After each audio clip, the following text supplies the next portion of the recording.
கர்த்தருடைய பரிசுத்த நாமத்துக்கு மகிமை உண்டாவதாக. Glory be to the holy name of the Lord. ஆதியாகமம் 2ஆம் அதிகாரம் 21ஆம் வசனத்தை வாசிப்போம். Genesis chapter 2 verse 21. அப்பொழுது மாம்ச ஜந்துக்களாகிய பறவைகளும் நாட்டு மிருகங்களும். ஆதியாகமம் 2ஆம் அதிகாரம் 21லிருந்து 23 வரை வாசிப்போம். அப்பொழுது தேவனாகிய கர்த்தர் ஆதாமுக்கு அயர்ந்த நித்திரையை வரப்பண்ணினார். அவன் நித்திரை அடைந்தான். அவர் அவன் விலா எலும்புகளில் ஒன்றை எடுத்து அந்த இடத்தை சதையினால் அடைத்தார். தேவனாகிய கர்த்தர் தாம் மனுஷனில் எடுத்த விலா எலும்பை மனுஷியாக உருவாக்கி அவளை மனுஷனிடத்தில் கொண்டு வந்தார். அப்பொழுது ஆதாம், இவள் என் எலும்பில் எலும்பும் என் மாம்சத்தில் மாம்சமாய் இருக்கிறாள். இவள் மனுஷனில் எடுக்கப்பட்டபடியினால் மனுஷி எனப்படுவாள் என்றான். கர்த்தருடைய பரிசுத்த நாமத்துக்கு மகிமை உண்டாவதாக. Glory be to the holy name of the Lord. ஆதியிலே தேவன் மனிதனை உண்டாக்கின ஒரு தன்மை நமக்கு எல்லாருக்கும் தெரியும். We all often know of the aspect that in the beginning God created man.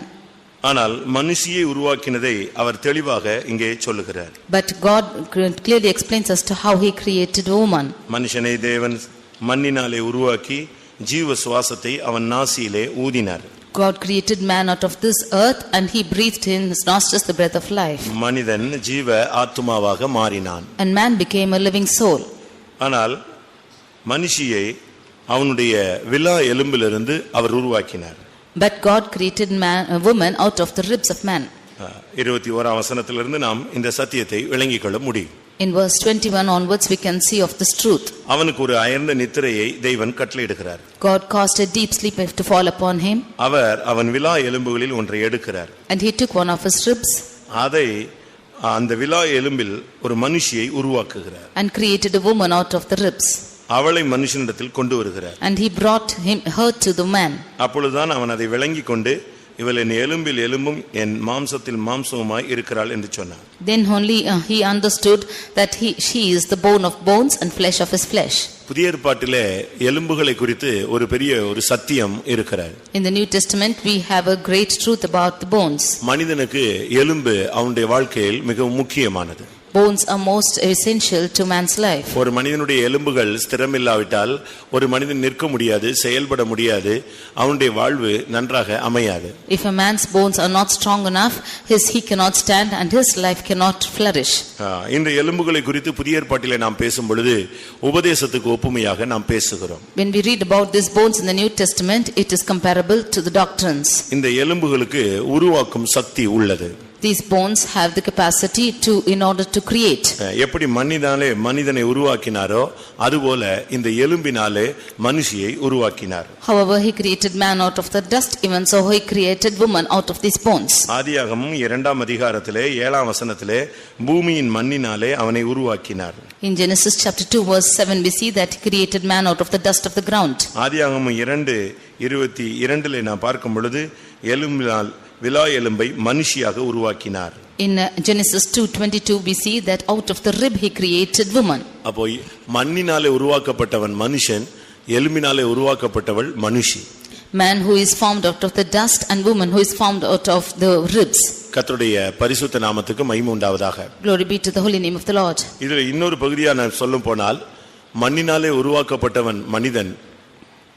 On the other angle, if we have to say, he who is created out of the dust is the man. மனுஷி எலும்பினால் உருவாக்கப்பட்டது போல மணவாட்டி உபதேசத்தினால் உருவாக்கப்படுகிறாள். As the woman is created out of these bones, even so out of these doctrines the bride is created. ஒரு தனி மனிதன் மணவாட்டியாக மாற வேண்டுமானால் அவன் கிறிஸ்துவின் எலும்பில் இல்லாவிட்டால் அவருடைய உபதேசத்தின் மூலமாய் உருவாக்கப்பட்டவனாய் இருக்க வேண்டும். If an individual man has to be formed as the bride, then he should be created out of the bones of Christ or the doctrines of Christ. உபதேசம் இல்லாமல் உருவாக்கப்பட்டால் அவன் ஒரு சதைப்பிண்டம். Without doctrines, if he is created, then he is cursed. ஒரு பிள்ளைக்கு சதை மாத்திரம் எல்லாம் இருந்தால் எப்படி இருக்கும் என்று யோசித்து பாருங்க. If a child is having only a lump of flesh, how it will be found? ரொம்ப அழகான சிவப்பான சதையாக இருந்தால் மட்டும் போதுமா? Or even though it is beautiful and reddish in color, is it sufficient? எலும்புகள் இல்லாவிட்டால் அது உட்காராது, நடக்காது, செயல்பட முடியாது. Without bones, it will not sit, it will not walk, it cannot activate anything. அதுபோல மனம் திரும்புதல் இப்படி பலவிதமான காரியங்கள் ஒரு மனிதனுக்குள்ளே இருந்தாலும் மனவாட்டியாக உருவாக வேண்டுமானால் உபதேசம் என்ற எலும்பு தேவை. Even so, although repentance and such things are found in man, if a man has to be created to the bride of Christ, there should be a doctrine. Pastor SP honest அவர்கள் பிரான்ஸ்ல ஊழியத்துக்கு போயிருந்த பொழுது, When our pastor S.B. Ernest went to France to his ministry, அங்கே ஊழியம் வித்தியாசமான நிலவரத்திலே காணப்பட்டது. Ministry was found in a different view there. இவர் புதிதாக அங்கே போயிருந்தார். And he went there. சபையிலே அவருக்கு ஒரு நல்ல ஸ்தானம் இருந்தது. He had a good position in this church. ஆனால் அங்கே சபையினுடைய மெம்பர்கள் எல்லாம் மிகவும் குறைவு. அவர்கள் வெளிநாட்டினர். அவங்களுடைய கல்ச்சர் எல்லாம் வித்தியாசமாக இருந்தது. But in the foreign countries, all the members were few and their culture was different. அவர்கள் இந்தியர்களை அதிகமாக மதிப்பதில்லை. They do not respect the Indians. அப்படினால அவங்க இவர் போன ஃபர்ஸ்ட் சர்வீஸ்ல இவரை எவ்வளவு மரியாதை குறைவா நடத்தணுமோ அவ்வளவாக அவங்க பாட்டுக்கு இஷ்டத்துக்கு திரும்பி உட்கார்ந்துட்டு ஆராதனையில வொர்ஷிப் பண்ணாம இருந்தாங்க. Therefore, in the first service that he conducted, they did not respect him and they turned back their backs in the first meeting. அது அவருக்கு ரொம்ப விசனமாக இருந்தது. That was grievance to him. அந்த வாரத்துல அவர் விசிட்டிங் போனார். That week he went for visiting. ஒரு வீட்டுக்கு அவர் visiting போயிருந்தார். He went to a house to visiting. அந்த வீட்ல உள்ள பிள்ளைகள் எல்லாம் குடும்பத்தாரை விசாரித்தார். And he inquired all that family and children. அவர்களை விசாரித்த பொழுது அப்ப அவங்க சொன்னாங்க, சில பிள்ளைகளை குறித்து தங்களுடைய பிள்ளைகளை சுத்தி சொல்லிட்டு தங்களுடைய ஒரு பிள்ளை ஹாஸ்பிடல்ல இருக்கிறதாக சொன்னாங்க. When they were inquiring about that family, he said that all their families were lamed like this and one of their children were in the hospital. ஏன் கேட்டார். He asked why. அந்த பிள்ளை பிறந்ததிலிருந்து இருந்து உட்கார முடியாது. From the day the child is born, it cannot sit. ஏனென்றால் அதனுடைய முதுகெலும்பு எலும்பாக இல்லாம சதையாக இருக்கு. Because the backbone of it was not a bone but a flesh. பிறந்ததிலிருந்து அது அப்படியே அமைந்து விட்டது. From the day it's born, it was like that. அது எலும்பாக அந்த ஸ்திரத்தன்மைக்கு வராம அப்படி சதையாகவே அப்படி எலும்பு அந்த சதை எலும்பினுடைய எல்லா பகுதியும் இருக்கும், ஆனா எலும்பாக இருக்காது. Because it had no firmness of the bones and every portion of it was not a bone but a flesh. அதனால பிறந்ததிலிருந்து ஹாஸ்பிடல்ல பெல்ட் போட்டு மெயின்டைன் பண்ணி ஹாஸ்பிடல்ல உட்கார வைப்பாங்க, நிக்க வைப்பாங்க, படுக்க வச்சிருவாங்க. Therefore, from the day the child was born, it was kept in the hospital and with the help of belt, they will make us stand and sit and like make a lie. அந்த belt எடுத்துட்டா அது என்ன செய்யும்? பொடலங்க மாதிரி கொலகொலன்னு போய் கீழ விழுந்துரும். If that belt is taken away, then that flesh will just go soft and fall down. அதுக்கு பிறகு அந்த பிள்ளையை அந்த பெல்ட்டுக்குள்ள என்ன செய்ய முடியாது? ஒரு செட்டிங்ல கொண்டு வர முடியாது. After that, the child cannot be brought under the setting of that belt. ஏனென்றா அந்த ஸ்பைனல் கார்டு அந்த முதுகெலும்பு அதுக்கு ஸ்திரத்தன்மை இல்ல. Because the backbone has no firmness. அதனால ரொம்ப கஷ்டப்பட்டு அந்த பிள்ளையை ஒரு வாலிப பிள்ளையாக உருவாக்கி வச்சிருக்காங்க அவங்க. Therefore, with a lot of difficulty, they have formed the girl. 17 வருஷமா அது அப்படி தான் இருக்கு, வளர்ந்துட்டே வருது, பிள்ளைலாம் வளருது, ஆனா என்ன இல்ல? எலும்பு இல்ல. For 17 years, the child was growing, but there was no bone in it. ஆவியானவர் சொன்னாரா அந்த பிள்ளையை போய் பாருங்க. And the Spirit of God asked him to go see that girl. இவருக்கு ஊழியத்துல இப்படி ஒரு மாதிரி இருக்காங்களேன்னு சொல்லி ரொம்ப மனவேதனையோட இருந்த நேரத்துல ஆண்டவர் சொன்ன உடனே சரின்னு போயிட்டாராம். When he was grieved thinking that it was such a thing in the ministry, when the Lord commanded him to go, he went. அந்த பிள்ளையை போய் பார்க்கலாமான்னு கேட்டாராம். ஓகே போலாம்னு சொல்லிட்டு போயிட்டாங்க. He asked whether he can go to that girl and he said let's go, and he went. அங்கே போய் பார்த்தபோது when he went and saw அழகான ஒரு வாலிப பெண்ணு, ஆனா அதுக்கு என்ன செய்ய முடியாது? உட்கார முடியாது. ஆனா அவங்க பெல்ட் கில்ட் போட்டுலாம் என்ன செஞ்சிருக்காங்க? உட்கார வச்சிருக்காங்க. She was a beautiful girl, but she could not sit but they had given her the belt and they made her sit. கொஞ்ச நேரம் இயேசுவை பத்தி பேசினார். For some time he spoke about Jesus. ஆவியானவர் என்ன பேச விரும்புறாரோ அதெல்லாம் இவர் அவர்ட்ட அந்த பிள்ளைகிட்ட பேசிட்டே இருந்தார். Whatever the Spirit of God decided to speak, he spoke to that girl. பேசி அந்த பிள்ளைக்குள்ள faith உருவாயிடுச்சு. He spoke to that girl and created faith in her. Okay இப்போ ப்ரே பண்ணலாமான்னு கேட்டாராம். And now he asked whether he can pray. எல்லாரும் சொன்னாங்க pray பண்ணுங்க. And now they prayed. தல்ல கை வச்சு ஒரு ஜெபம். They prayed keeping the hands on the head. ஒரு சிம்பிள் ஒரு prayer. It was a simple prayer. prayer முடிஞ்சிருச்சு. And the prayer was over. prayer முடிஞ்ச உடனே அந்த பிள்ளை அவங்க அப்பாவை கூப்பிட்டு இந்த பெல்ட் கொஞ்சம் ரிமூவ் பண்ணுங்கன்னு சொல்லிச்சு. And after the prayer was over, that girl asked to remove the belt. அவர் சொன்னாரா ஐயோ ரிமூவ் பண்ண முடியாது.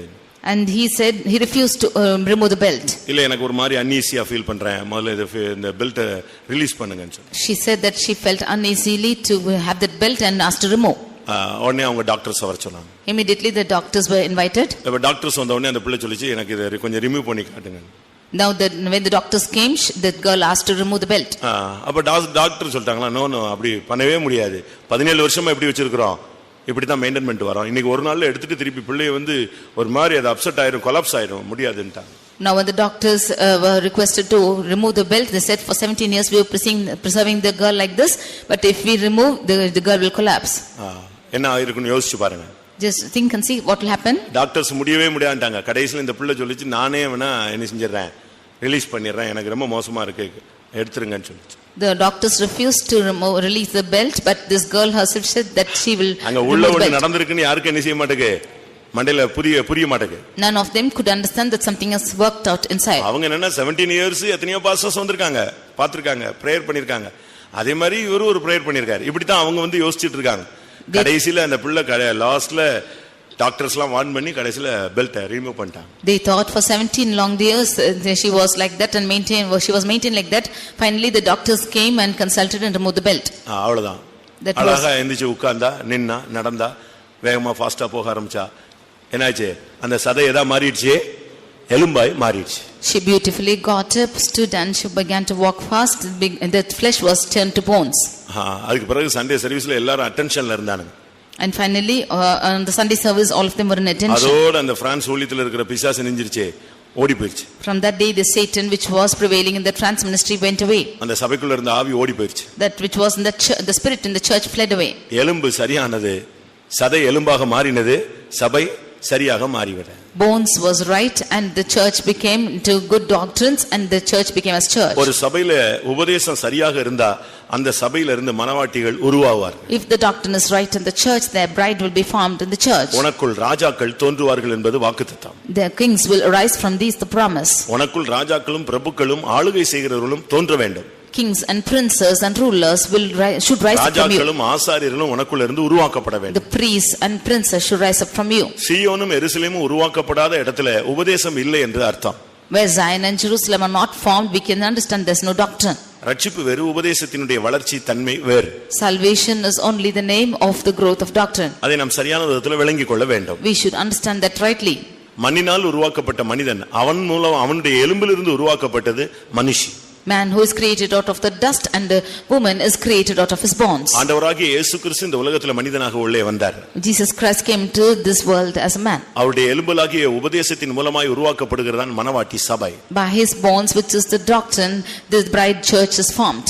அவளை அழைத்து கொண்டு வந்து ஆண்டவர் அவனிடத்தில் நிப்பாட்டினார். அவன் சொன்னா, இவள் என் எலும்பிலிருந்து எடுக்கப்பட்டபடினால் இவள் என் எலும்பில் எலும்பும் என் மாம்சத்தில் மாம்சமாய் மாறிவிட்டாள். He called her and brought her to him, and she said that he is now the bones of bone of my bones and flesh of my flesh. இது எல்லா விவாகங்களிலும் சொல்லக்கூடிய ஒரு வார்த்தை. This is the word spoken in all weddings. நாமும் கூட அவருடைய எலும்புகளுக்கு எலும்பாக மாறி இருக்கிறோம். We too have become the bone of his bones. அப்படி மாற்றப்பட்டிருந்தால் தான் நமக்குள்ள இருந்து ஒரு மனவாட்டி உருவாக முடியும்.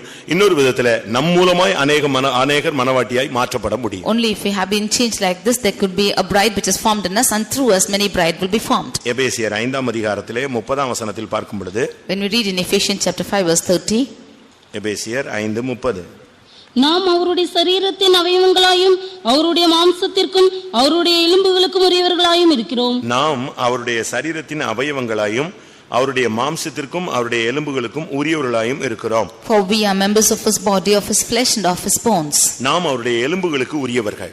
We are belonging to his bones. அப்ப நாம் எல்லாம் அவருடைய எலும்புகள் தான். Then we are his bones. அவர் மணவாளன் இல்லாவிட்டால் புருஷன். He is the bridegroom or the husband.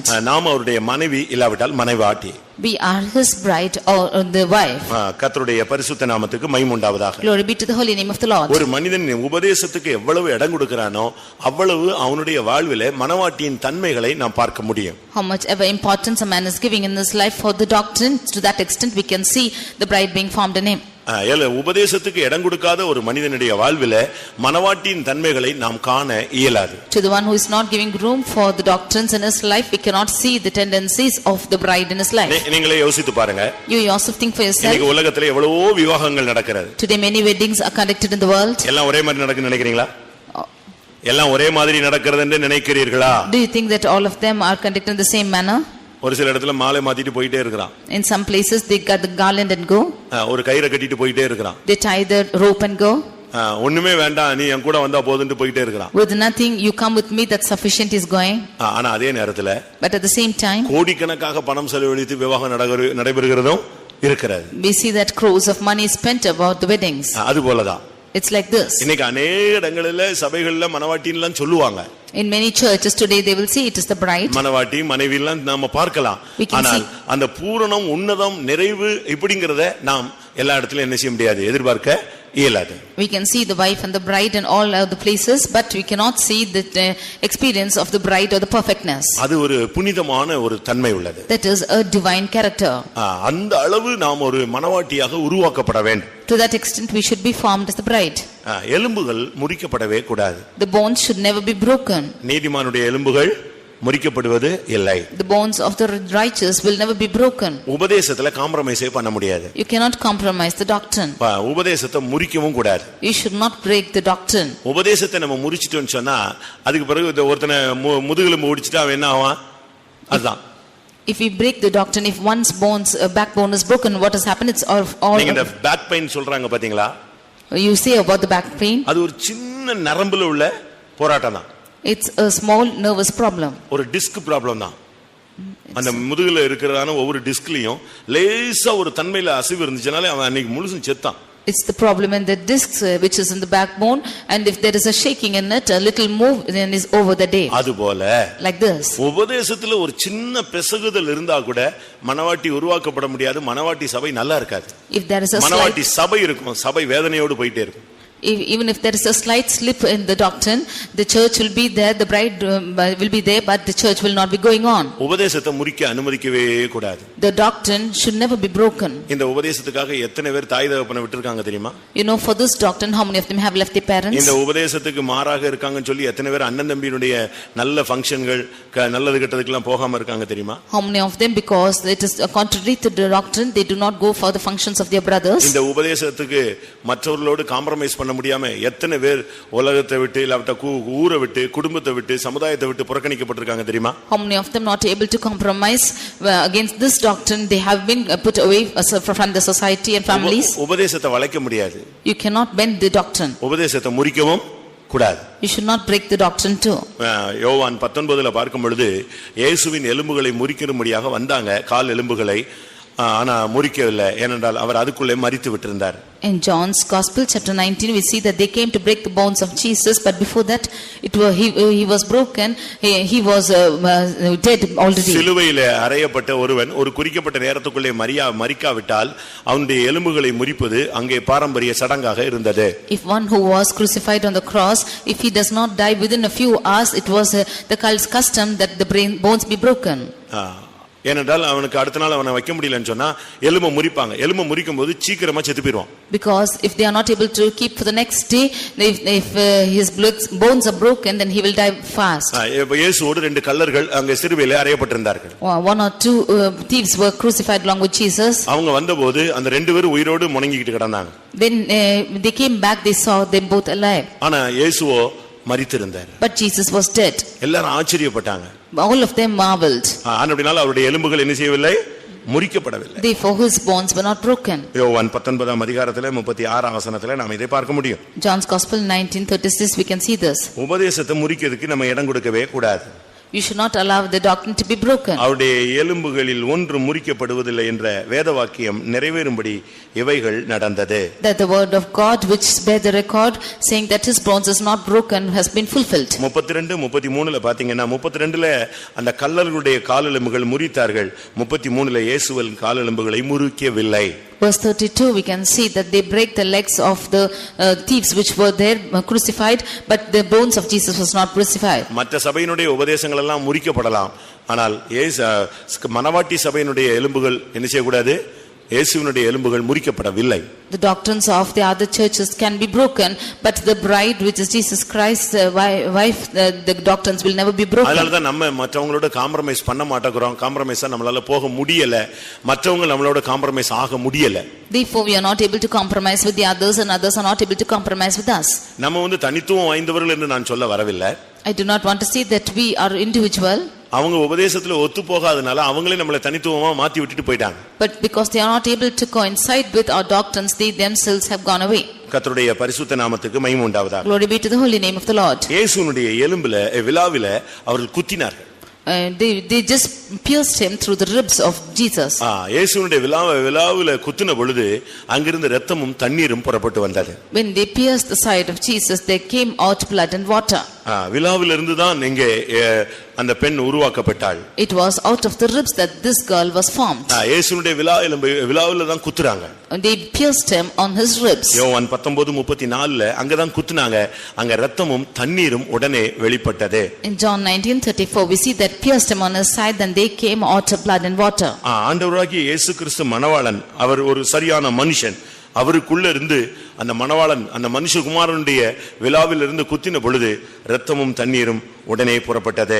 Jesus Christ is the bridegroom, and when they pierced the side of Jesus Christ the bride, they came out blood and water. அதிலிருந்து என்ன விளங்கிக் கொள்கிறோம்? What do we understand from this? விலாவில் இருந்து அவர் அந்த உபதேசத்திலிருந்து அந்த இரத்தம் ஜீவனும் தண்ணீரும் அன்பும் வெளிப்பட வேண்டும். From that doctrine, that blood which is the life and water love should come out. புதிய ஏற்பாட்டு உபதேசத்துல ஜீவனும் இருக்கணும், அன்பு இருக்கணும். There should be love and life in the doctrine or with the New Testament உபதேசத்துல doctrine. ஜீவன் இல்லைன்னா அது ஒரு காரியத்தை செயல்படுத்தாது. If there is no life in the doctrine, it will not work out a matter. உபதேசம் சொல்லிட்டு அன்பை விட்டுட்டோம்னா ஒரு பிரயோஜனமும் கிடையாது. When you say doctrine and you leave love, which there's no use. கர்த்தருடைய பரிசுத்த நாமத்துக்கு மகிமை உண்டாவதாக. Glory be to the holy name of the Lord. அன்றைக்கு அந்த மனுஷனுடைய விலா எலும்பிலே மனுஷியை உருவாக்கினார்.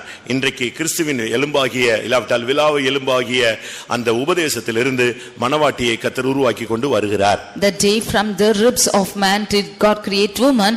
Even today from the ribs of Jesus, from the doctrine of Jesus, the Lord created the bride. அவருடைய எலும்புகளுக்கு அவருடைய எலும்பில் எலும்பாய் மாறி இருக்கிறோம்.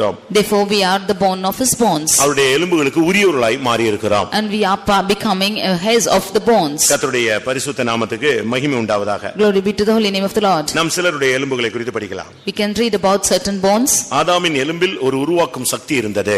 In the bones of Adam was of creating power. உபதேசத்தில் ஒரு உருவாக்கும் சக்தி இருக்கிறது. In the doctrine is the creating power. ஆதியாகமம் 50ஆம் அதிகாரத்துல Genesis chapter 50. ஆதியாகமம் துவக்கமும் எலும்பிலே தொடங்குகிறது, முடிவும் எலும்பிலே முடிகிறது. The beginning of Genesis is in bones and also end is also in bones. இரண்டாம் அதிகாரத்திலே எலும்பை குறித்து நாம் பைபிள்ல பார்க்கலாம். 50ஆம் அதிகாரம் கடைசி வசனமும் அந்த லாஸ்ட் போர்ஷனும் எலும்பில தான் முடியுது. We read about the bones in Genesis chapter 2. Also in 50th chapter, the last portion, we can see about the bones. ஆதியாகமம் 50 25 26ல ஒரு மனிதனுடைய எலும்பை குறித்து வேதம் சொல்லுகிறது. வாசிங்க. Genesis chapter 50 verses 25 and 26, we see about the bones of a man. தேவன் உங்களை சந்திக்கும் போது என் எலும்புகளை விடத்திலிருந்து கொண்டு போவீர்களாக என்றும் சொல்லி யோசேப்பு இஸ்ரவேல் புத்திரரிடத்தில் ஆணையிடுவித்துக் கொண்டான். யோசேப்பு 110 வயதுள்ளவனாய் மரித்தான். அவனுக்கு சுகந்த வர்க்கமிட்டு எகிப்து தேசத்தில் அவனை ஒரு பெட்டியிலே வைத்து வைத்தார்கள். கர்த்தருடைய பரிசுத்த நாமத்துக்கு மகிமை உண்டாவதாக. Glory be to the holy name of the Lord. யோசேப்பு பார்வோனுடைய அடுத்த ஸ்தானத்திலே உட்கார்ந்திருந்தான். Joseph was in the next position to Pharaoh. அவனுடைய முடிவு நாட்கள் வரும் பொழுது அவன் ஜனங்களிடத்துல தன்னுடைய குடும்பத்தாரிடத்துல ஒரு வார்த்தையை கேட்டு பெற்றுக்கொண்டான். When he was going towards the end of his days, he took a promise from his household. நீங்கள் இந்த தேசத்தை விட்டு ஒரு காலத்துல புறப்படுவீர்கள். You will set out from this land one time. அப்படி புறப்படும் பொழுது when you should go like that, என்னுடைய எலும்பை நீங்க இங்க வைக்க கூடாது. You should not keep my bones here. அப்படினா என்னுடைய சரீரத்தை இங்க அடக்கம் பண்ண கூடாது. That means you should not bury my body here. நீங்க விடுதலை ஆகும்போது ஒரு பெட்டியில வச்சு இது எங்க கொண்டு போயிரணும்? கானானுக்குள்ள கொண்டு போயிடணும். When you are delivered, you should keep it in a box and take me to Canaan. தன்னை இங்க அடக்கம் பண்ண கூடாது என்கிறதுல தன்னுடைய எலும்பு இங்க மாட்டிக்கொள்ள கூடாதுங்கிறதுல ரொம்ப கவனமாக இருந்தான். He was very careful that his bones should not be stuck up to that place. அதனால அவன் அவங்க கிட்ட ஒரு சத்தியம் வாங்கி கொண்டான். Therefore he got a promise from them. என்ன சத்தியம்னா? What was the promise? தேவன் உங்களை சந்திக்கும் போது எத்தனை வருஷம் ஆனாலும் சரி, 400 வருஷம் ஆனாலும் சரி, என் எலும்புகளை இவ்விடத்திலிருந்து நீங்க கொண்டு போயிடணும். That oath was, even if the Lord should take even 400 years, you should take away my bones from here. அவங்க உடனே பார்த்தாங்க, அவன் மரிச்ச உடனே அது ஒரு அழகா ஒரு பெட்டியில நிஞ்சாச்சு வச்சிட்டாங்க. Immediately when he was dead, they embalmed and kept his body in a coffin. இந்த எலும்புகள் என்று யோசேப்பின் எலும்புகள் என்று சொல்லும்போது அதுல பல காரியங்கள் அடங்கி இருக்கிறது. When it is the bones of Joseph, there are many things hidden in it. ஏனா ஒரு மனிதனுடைய வாழ்க்கையிலுடைய எல்லா தன்மையும் எலும்புகளுக்குள்ள இருக்குன்னு பைபிள் சொல்லுது. Because we find every matters of a man's life is found in this bones. யோபு 20ஆம் அதிகாரம் 11ஆம் வசனத்தின்படி பார்க்கும் பொழுது, Job 20 verse 11, யோபு 20ஆம் அதிகாரம் 11ஆம் வசனம், அவன் எலும்புகள் அவனுடைய வாழ வயதின் பாவங்களினால் நிறைந்திருந்து அவனுடைய எலும்புகள் வால வயதின் பாவத்தினால் நிறைந்திருந்தது. His bones are full of the sin of his youth. ஒரு பாவியினுடைய இல்லாவிட்டால் ரட்சிக்கப்படாதவனுடைய ஒரு பின்மாற்றக்காரனுடைய எலும்பு குறித்து பைபிள் சொல்லும் பொழுது அந்த எலும்பு முழுவதும் பாவத்தினால நிறைஞ்சிருக்குன்னு சொல்லியிருக்கு. When the word of God speaks about a sinner or a backslider, we see that his bones are full of sin. ஆனா யோசேப்பின் எலும்புல என்ன கிடையாது? பாவம் கிடையாது. But in the bones of Joseph is found no sin. ஏனென்றால் அவனுடைய எலும்பு பரிசுத்தமானது. Because his bones are holy. அடுத்து அவன் ரொம்ப நம்பிக்கை உள்ள ஒரு ஆள். Nextly, he is a faithful person. மூணாவது ஒரு பிரதிஷ்டை உள்ள ஒரு ஆள். Thirdly, he is a consecrated man. நான்காவது ரொம்ப வைராக்கியமான ஒரு ஆள். And fourthly, he is full of zeal. அஞ்சாவது ஆவியில வைராக்கியம், ஆவியில வரங்கள் அனல் மூட்டப்பட்ட ஒரு வாழ்க்கை உள்ளவன். Fifthly, he was inflamed in his spiritual life. யோசேப்பை பத்தி நாள் கணக்கா பிரசங்கம் பண்ணிட்டே இருக்கலாம். We can speak about Joseph for days together. அவனுக்கு பைபிள் கிடையாது. He had no word of God. உபதேசம் பண்ணதுக்கு அம்மா அப்பா கிடையாது. Nobody, no parents to give him the doctrine. கண்டிக்க அண்ணன் தம்பி கிடையாது. No brothers to correct him. முழுவதும் ஆவியானவருடைய முழு கட்டுப்பாட்டிலே இயங்கின ஒரு தனி மனிதன். He was an individual person who was exercised totally by the Spirit of God. ஆனால் அவனுடைய எலும்புகள் பாதுகாக்கப்பட்டது. But his bones were preserved. அவன் சொல்றான், என்னுடைய எலும்புகளை நீங்க இங்க வைக்கவே கூடாது. எகிப்திலே என் எலும்புக்கு இடம் கிடையாது. He said that my bones should not be kept in Egypt in any place at all. என்னுடைய எலும்பு போக வேண்டிய இடம் கானான். The place where my bones should be taken is Canaan. கரெக்ட்டா கொண்டு போய் சேர்த்தறணும். You should take that rightly. ஒருவேளை நான் செத்துட்ட பிறகு நீங்க ஏதாவது குழப்படி பண்ணிடுவீங்களா? சத்தியம் பண்ணு அவ்வளவுன்னு சொன்னான். If you should confuse after my death, you make an oath. இதிலிருந்து என்ன விளங்கிக் கொள்றோம்? What do we understand from this? தன்னுடைய எலும்புகள் பாதுகாக்கப்பட வேண்டும். Our bones should be preserved. எப்படி தான் உயிரோடு இருக்கும் பொழுது தன்னுடைய ஜீவியம் பாதுகாக்கப்படணும்னு எதிர்பார்த்தானோ அதுபோல தன்னுடைய வாழ்க்கையினுடைய பின்பகுதியும் அந்த உபதேசத்தின்படி உள்ள வாழ்வும் பாதுகாக்கப்படணும்ங்கிறதுல ரொம்ப கவனமாக இருந்தான். However, he expected his life to be preserved when he was alive. He expected that bones which was the doctrine to be preserved even after his death. அவனுக்கு நல்ல ஒரு டீச்சராக ஆவியானவர் தான் இருந்தார். The Spirit of God was a good teacher to him. அவர்தான் அவனுக்கு ஒரு நல்ல போதகராக இருந்தார். He was a good preacher to him. சத்திய ஆவியானவர் உனக்குள் வரும் பொழுது சகல சத்தியத்துக்குள்ளும் உன்னை வழி நடத்துவார். When the Spirit of truth comes into you, he shall lead you into all the truth. ஒரு பகுதியில அப்பாவை ப்ளீஸ் பண்ணி வாழ்றான். On one hand, he was pleasing his father. இன்னொரு பகுதியில தேவனை ப்ளீஸ் பண்ணி வாழ்றான். Nextly, he was pleasing the God. இன்னொரு பகுதியில தான் இருக்கிற இடத்துல எல்லாரையும் பிரியப்படுத்தி வாழ்றான். On other hand, he was also exercising it with all the members around. இப்படி ஒரு மனிதன் இப்படி பல டைமென்ஷன்ல என்ன செய்ய முடியாது? வர்க் பண்ண முடியாது. Like this, one man cannot work in different dimensions like this.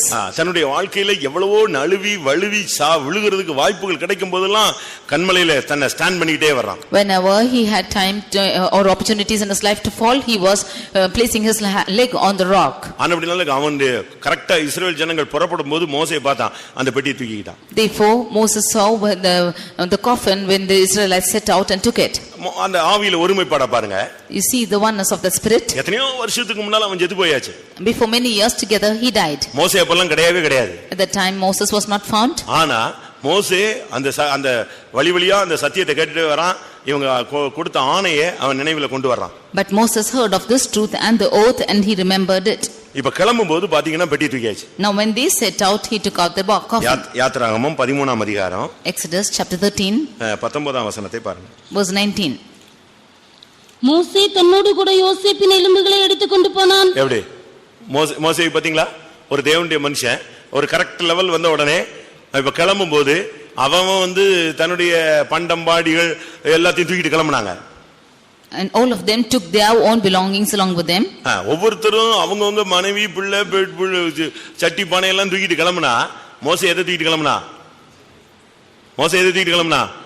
மோசே யோசேப்பின் எலும்புகளை சுமக்க ஆரம்பிச்சிட்டான். When all of them took their belongings and their parts along with them, Moses took the bones of Joseph. அநேகர் இந்த சபைக்குள்ள வேலை, காரு, வீடு, நிலம், எங்க அக்கா, என் கல்யாணம் இப்படின்னு போயிட்டு இருக்கும்போது ஒரு குரூப் இந்த உபதேசத்தின் நிமித்தம் கிறிஸ்துவின் அன்பின் நிமித்தம் நான் சத்தியத்துக்காக நிக்கிறேன், சாகுறேன், பாடுபடுறேன், ஜீவனை கொடுக்கிறேன், இந்த தெய்வீக சுகத்துக்காக நான் செத்தா பரவாயில்ல, இது ஒரு கூட்டம் போகுது. எந்த கூட்டம் பரலோகம் போகும், கானான் போகும்?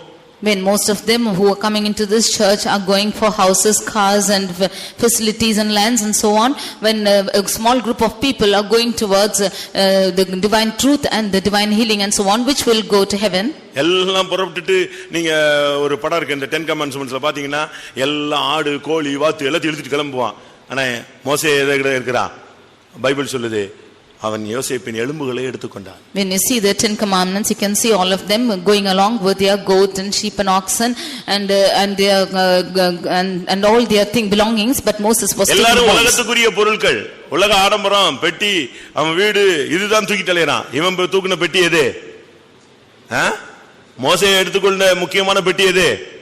அவன் எடுத்தது யோசேப்பின் எலும்புகளை தூக்கிட்டான். ஏன்னா ஏற்கனவே வாக்கு கொடுத்திருக்காங்க, அதை நிறைவேற்றணும். When everyone were taking their own belongings which were belonging to this world, Moses remembered the oath and took the bones of Joseph along with them. என்னுடைய சத்தியம் என்ன? What is the truth? மோசேன்னு சொன்னா ஜலத்திலிருந்து எடுத்துக்கொள்ளப்பட்டவன் அர்த்தம். Moses means one who is taken out of water. அது ஞானஸ்நானத்தை காண்பிக்கிறது. That shows baptism. ஞானஸ்நானம் எடுத்தவன் கையில எப்பொழுதுமே யோசேப்பின் எலும்பு இருக்கணும், பரிசுத்தங்கிற எலும்பு கையில இருக்கணும். அதுதான் அவனை பூர்ணத்துக்கு கொண்டு போய் சேர்க்கும். And to the ones who is being taken baptism, he should have the doctrine which is the bonds, and that is what will take you to heaven. ஞானஸ்நானம் எடுத்துட்டியா, உன் கையில ஒரு பெட்டி இருக்கணும். என்ன பெட்டி? யோசேப்பின் எலும்புகள் உன் கையில வந்துடணும். அதுக்கு பிறகு நான் பாவம் செய்வது எப்படி, நான் எப்படி பாவம் செய்ய முடியும், நான் தேவனுக்கு பயந்தவனாச்சே, நான் எப்படி விட்டு கொடுக்க முடியும், நான் எப்படி அட்ஜஸ்ட் பண்ணி போக முடியும், முடியாது மிரண்டுருவான். அவனுக்கு பாவம்னாலே மிரட்சி ஆயிடும். After you take baptism, you should resist this sin and you should have the holiness which is the bonds of Joseph. After baptism, you should be very afraid of the sin itself. ஞானஸ்நானம் எடுத்தோம், ஒரு பாவ உணர்வு இல்லாம, பாவத்தை குறித்து எந்த விதமான பயமும் இல்லாம இஷ்டத்துக்கு நீ போய்கிட்டு இருக்கிறேன்னா நீ இஸ்ரவேல் பயணத்துல இருக்கலாம். ஆனா உன் கையில் என்ன கிடையாது? உன் கையில் என்ன கிடையாது?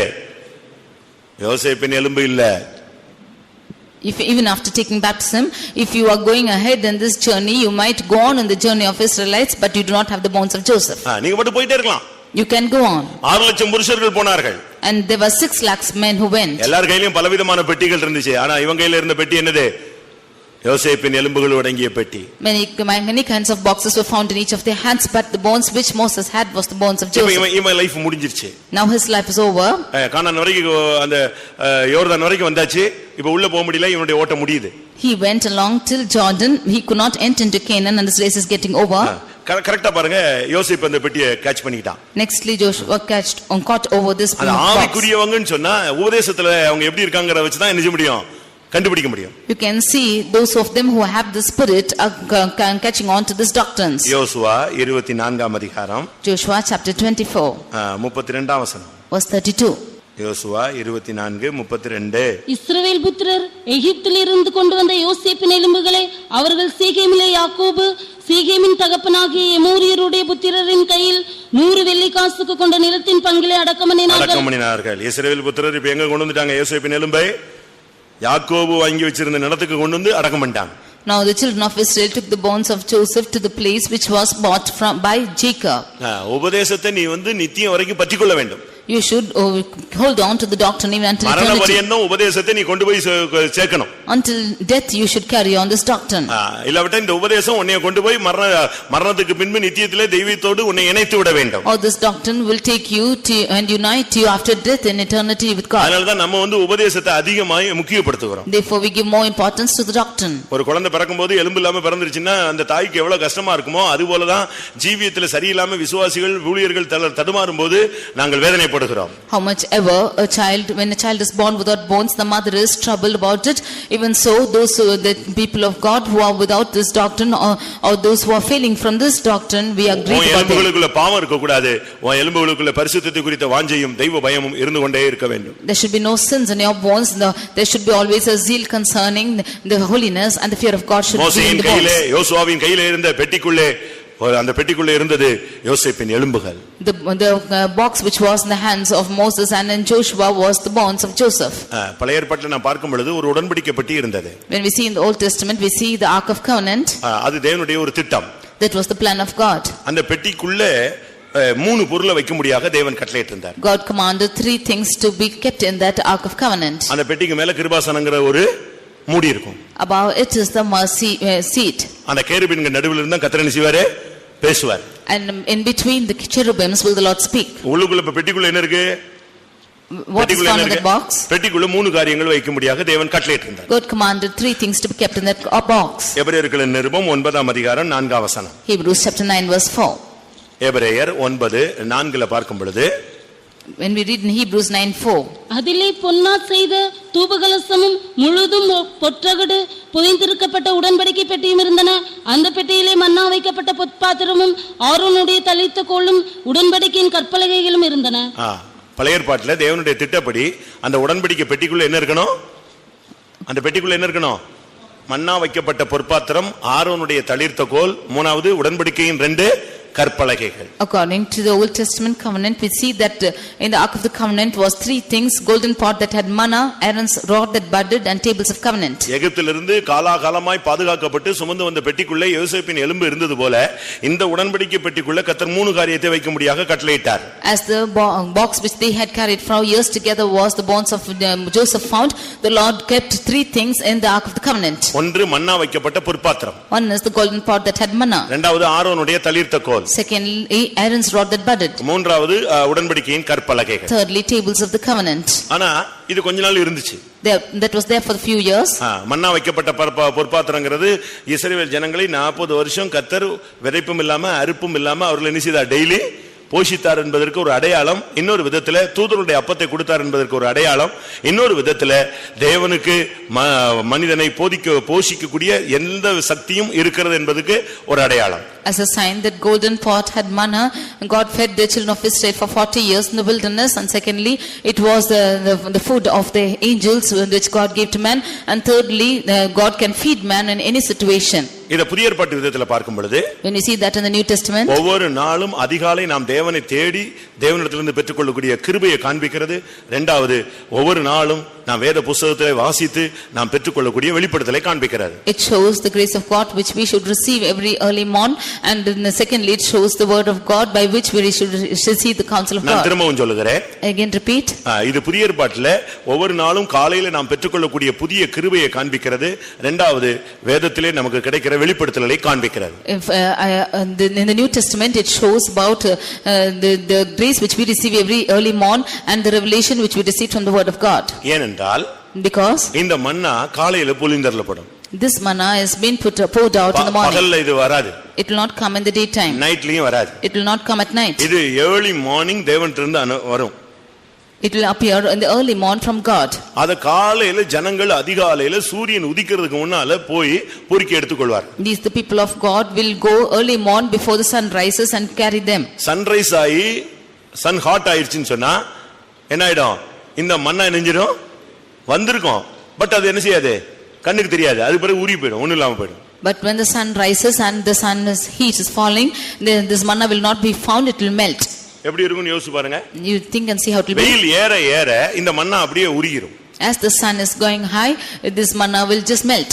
அதுல இருந்து என்ன விளங்கிக் கொள்கிறோம்? What do we understand from this? அதிகாலையில் என்னை தேடுகிறவன் கண்டடைவான், காலைதோறும் கர்த்தருடைய கிருபைகள் புதிதாக இருக்கிறது. He who seeks me early shall find me, every morning his grace is new. அப்ப அது பிறகு ஒண்ணும் கிடைக்காதா? Then after that will you not receive it? பழைய ஓல்ட் கிருபையை வச்சுக்கிட்டு அன்னைக்கு ஃபுல்லா வண்டி ஓட்ட வேண்டியதான். With the old grace you have to run that race the day. காலையில தேவ சமூகத்துல உட்கார்ந்து வேதத்தை வாசிக்கும்போது தேவனிடத்திலிருந்து நமக்கு அந்த வசனங்கள்ல இருந்து வேதத்தின் அதிசயங்களை நாம் என்ன செய்ய முடியும்? காண முடியும், வெளிப்படுத்தலை பெற்றுக்கொள்ள முடியும், நமக்கு தேவையான வார்த்தைகளை பெற்றுக்கொள்ள முடியும். In the early morning when we sit and read the word of God, we can receive the revelations, we can receive the mysteries of God and the grace we need for that day. ஒவ்வொரு நாளும் தேவனுடைய வார்த்தையிலிருந்து நம்ம ஜீவனை பெற்றுக்கொண்டே இருக்கணும். We can receive life from the word of God every day. அதனால தான் வேதத்தின் அதிசயங்களை காணும்படி என் கண்களை திறந்தருளும் சொல்றோம். Therefore it says, open my eyes to see the mysteries of the word of God. உலகத்திலே சொல்றான், காலை எழுந்தவுடன் என்ன செய்ய? படி. முதல்ல செய்ய வேண்டியது அதுதான். அது உலகத்துல நம்ம பிள்ளைகளுக்கு சொல்லி கொடுக்கிறோம். ஆனா நம்ம காலையில எழுந்த உடனே Bible படிக்கிறோமா? Even in the world we teach our children as to get up early in the morning and study, but are we practicing? நாட்கள் போனபோது But as days went by, இந்த பெட்டி இருந்துச்சு, பெட்டிக்குள்ள இருந்த பொருட்கள் எல்லாம் மிஸ்ஸிங் ஆயிடுச்சு. The Ark of the Covenant was found, but the things within that covenant box was missing. ஒன்னு மன்னா. One is manna, மன்னா வைக்கப்பட்ட பொற்பாத்திரம். the golden pot that had manna. இரண்டாவது ஆரோனுடைய தளிர்த்த கோல். Secondly, Aaron's rod that budded. அந்த ஜனங்களுக்கு திடீர்னு பார்த்தா குழப்பம் வந்துருச்சு. That people were suddenly confused. இவங்க மட்டும் தான் ஊழியக்காரங்கன்னு சொல்றாங்க. இவங்க மட்டும் தான் ஊழியக்காரங்கன்னு சொல்றாங்க. They say that they only are the servants of God. நம்மளும் ஊழியம் செய்யலையா? And are we not servants? அப்ப நமக்கெல்லாம் கானான் கிடையாதா? Then are we not the servants of நாங்க God? தான் ஊழியம் செய்றோம். We are also doing the ministry of God. ஜனங்கள் எல்லாரும் பரிசுத்தவான்கள் தான். All of them in our eyes are holy. இவங்க வந்து டிஃபரன்ஸ் பண்றாங்க. They are differentiating themselves. ஜனங்களை பிரிக்கறாங்கன்னு சொல்லி என்னாகமத்துல ஒரு குழப்பம் உண்டாயிடுச்சு. They are confusing the people that they are separating people. இப்படி ஒரு சூழ்நிலை வந்தபோது தேவன் யாரை தனக்கென்று தெரிந்து கொண்டார் என்பதை நிரூபிக்கிற ஒரு கட்டம் வந்தது. When such a situation prevailed, there came a situation as to prove as to whom God has chosen. அப்ப சொன்னா மோசே மூலமா கர்த்தர் சொன்னாரு 12 கோத்திரத்துல இருந்து 12 கோல் என்ன செஞ்சிட்டு வாங்க எடுத்துட்டு வா. Then through Moses God commanded to take the 12 rods out of 12 tribes. வாதுமை மர கோலை எடுத்துட்டு வாங்க. You should take the rod out. ஒவ்வொரு கோல்லையும் 12 கோத்திரத்து பேர் எழுதிரு. You write the name of each of the tribe in each of the rods. 12 கோலையும் கொண்டு தேவசமூகத்துல வை. You bring all the rods and keep in the presence of God. ஒரே நைட்ல அது என்ன செய்யணும்? ஒரே நைட்ல என்ன செய்யணும்? அது தளிர்க்கணும். In one night that rod should sprout. எது தளிர்த்து கிளியர் ஆயிருச்சோ அதுதான் தேவன் தெரிந்து கொள்றதுன்றாங்க. Whichever is sprouting and bringing forth yielding forth things, that is what God has chosen. எல்லாம் தேவனுடைய சமூகத்துல கொண்டு போய் வச்சா When all of them kept that in the presence of God, காலையில போய் பார்த்தா எல்லாம் விழித்து இருக்குதே தவிர என்ன செய்யல? ஒன்னும் தளிர்க்கல. ஒன்னே மட்டும் தளிர்த்து வாசிங்க. என்னாகமம் 17:8.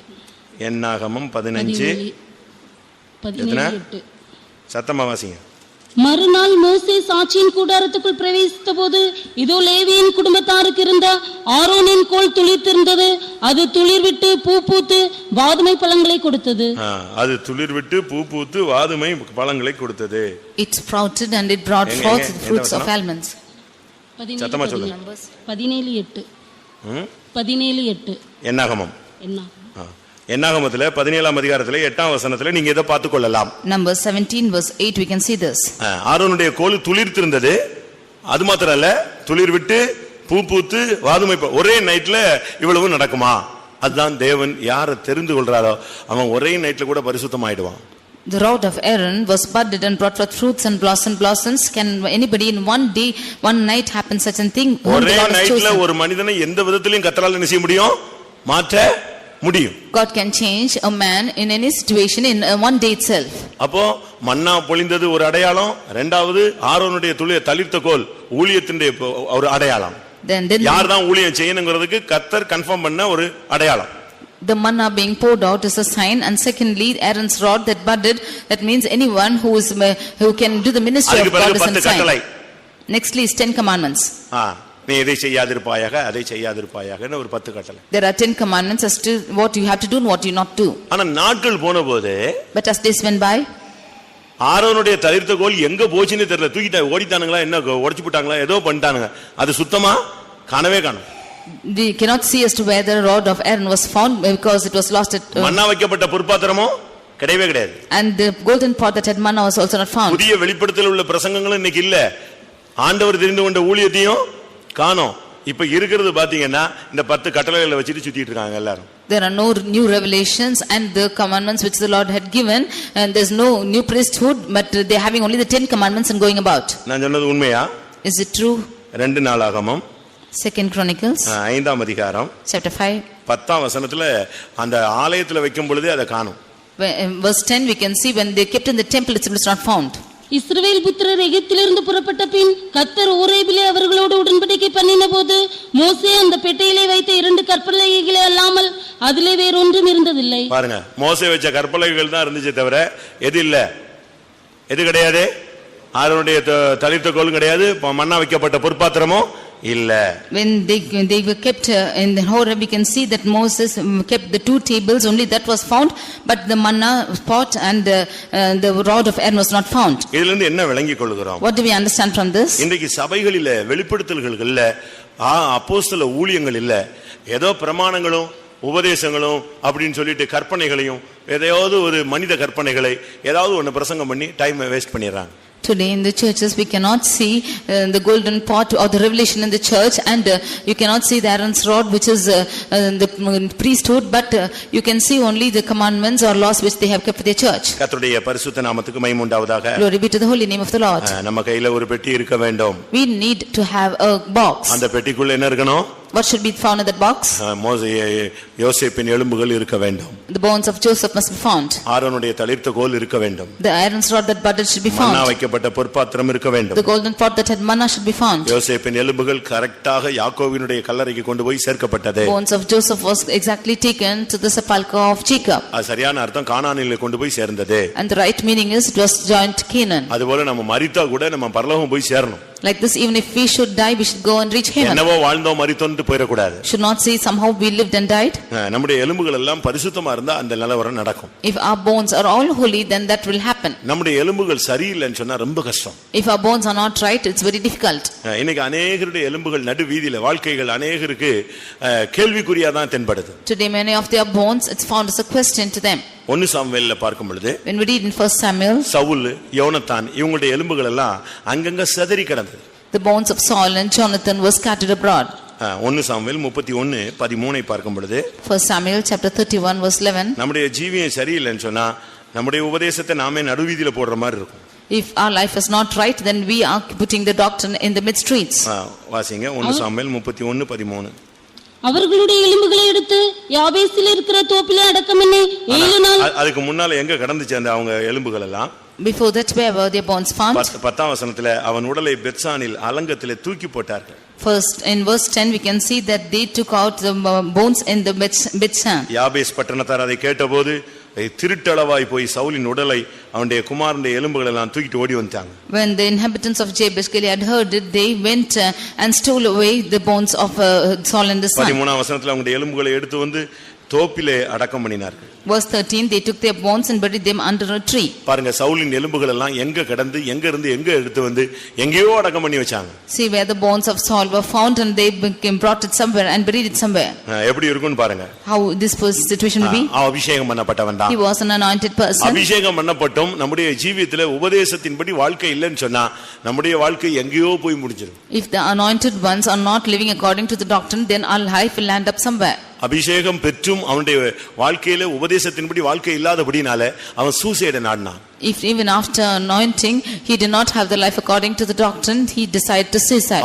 அபிஷேகம் பெற்றும் உபதேசத்திலே தன்னுடைய வாழ்க்கையை கட்டி எழுப்பாதபடினா அவன் அஞ்சனம் பார்க்கிறவங்களை குறி சொல்லுகிறவர்களை தேட ஆரம்பித்தான். Because his life was not based upon this doctrine, even after he was anointed, he searched for sorcery. தன்னைத்தானே அழிக்க அவன் முற்படுகிறான். He wanted to destroy himself. தேவனோடு ஒப்புரவாக அவனுக்கு வாய்ப்பு கிடைத்து அவனால முடியல. Although he had opportunities to reconcile with God, he could not. அபிஷேகம் பெற்றவனோடு ஒப்புரவாக முடியல. And to the one who is anointed, he could not reconcile himself. அபிஷேகத்தை கொடுத்த தேவனோடு அவனால ஒப்புரவாக முடியல. He could not reconcile with God when he was anointed. அவனுடைய வாழ்க்கை மிகவும் கேள்விக்குறியாக மாறினது. His life became a question. ஆனா சவுல் தாவீது என்ன பண்ணான் தெரியுமா? But what did David do? அந்த எலும்பு தூக்குனான். David carried the bones. அத கொண்டு போய் எங்க போய் சேர்க்கணும்? சரியான இடத்துல கொண்டு போய் சேர்க்கணும்னு அந்த எலும்பை தோண்டி திருட்டளவா கொண்டு போய் அவங்க எடுத்துட்டு போனாங்க. அதுல இருந்து அவன் ஆளை வச்சு கொண்டு வந்து அத கீசின் அவனுடைய தகப்பனுடைய கல்லறையில கொண்டு வந்து அடக்கம் பண்ணான். He took that bones which were taken in a theft way and he took those bones and brought it to Kish, his sepulchre of his father. எப்படி இருக்கும் பாருங்க. See how it would be? தனக்கு பயங்கரமான துரோகி அவன். He was a treacherer to him. தன்னை விரட்டி அடிச்சாளு. He was the one chasing him. தன்னை கொன்றணும்னு எவ்வளவோ முடிவெடுத்தவன். He had made decisions to smite him. ஆனா இவன் என்ன பண்ணான் தெரியுமா? But what did he do? அவனுடைய எலும்பை கொண்டு வந்து அவங்களுடைய தகப்பனுடைய கல்லறையில வச்சு அடக்கம் பண்ணான். He took the bones and buried it in his father's sepulchre. 2 Samuel 2 Samuel 21ஆம் அதிகாரம் chapter 21 13-14 பார்க்கும் பொழுது verses 13 and 14. அங்கே இருந்து அவர்களை கொண்டு வந்து தூக்கி போடப்பட்டவர்களின் எலும்புகளையும் அவைகளோடு சேர்த்து சவுலின் எலும்புகளையும் அவன் குமாரனாகிய யோனத்தானின் எலும்புகளையும் பென்யமீன் தேசத்து சேலா ஊரில் இருக்கிற அவன் தகப்பனாகிய கீசின் கல்லறையில் அடக்கம் பண்ணுவித்தான். பாத்தீங்களா? அந்த எலும்புகள விஷயத்துல ரொம்ப கவனமாக இருந்தாங்க. He was very careful about the matter of bones. நம்முடைய இதுல இருந்து என்ன விளங்கணும்? நம்முடைய ஜீவியத்திலே அபிஷேகம் இருந்தாலும் உபதேசம் இல்லாட்டா நம்முடைய எலும்புகளுக்கு என்ன செய்யாது? மீட்பு கிடைக்காது. நம்முடைய வாழ்க்கைக்கு மீட்பு கிடைக்காது. What do we understand from this? Even if we have anointing, if we have no doctrine, there's no redemption for our life. அபிஷேகம் எல்லாருக்கும் கிடைச்சிருக்கு. Anointing all of them are receiving. இல்லை இன்னைக்கு எல்லா சபையிலும் அபிஷேகம் ஆவியானவர் இறங்குறார். There is a Holy Spirit descending in all churches today. ஆனா அந்த சத்திய ஆவியானவர் வரும் பொழுது சகல சத்தியத்துக்குள்ள வழி நடத்துவாருங்கற அந்த இடத்துக்கு அவங்க ஆவியானவரை தங்களுக்குள்ள என்ன செய்யறது இல்ல, அனுமதிக்கிறது இல்ல. But they are not admitting that Holy Spirit to work in them, that the Spirit of truth when he comes lead in all truth. தாங்க இருக்கிற சபையினுடைய சத்தியத்துக்கு மட்டும்தான் நடத்துவார்னு வச்சுட்டு அந்த குறிக்கப்பட்ட சத்தியத்துக்கு அந்த சபைக்குடைய சத்தியத்துக்குள்ளதான் இருக்காங்க. சகல சத்தியம் என்கிறதான தேவபக்திக்கேற்ற அப்போஸ்தல உபதேசத்துக்கு வர்றதில்லை. They only applying the truth which is found in their church alone. They are not going into all the truth which the Spirit of God is leading them and coming to the apostolic fellowship. Bible என்ன சொல்லிருக்கு? What does the word of God say? சத்திய ஆவியானவர் வரும் பொழுது சத்தியத்துக்குள்ள இல்ல, சகல சத்தியத்துக்குள்ள உன்னை நடத்துவார்.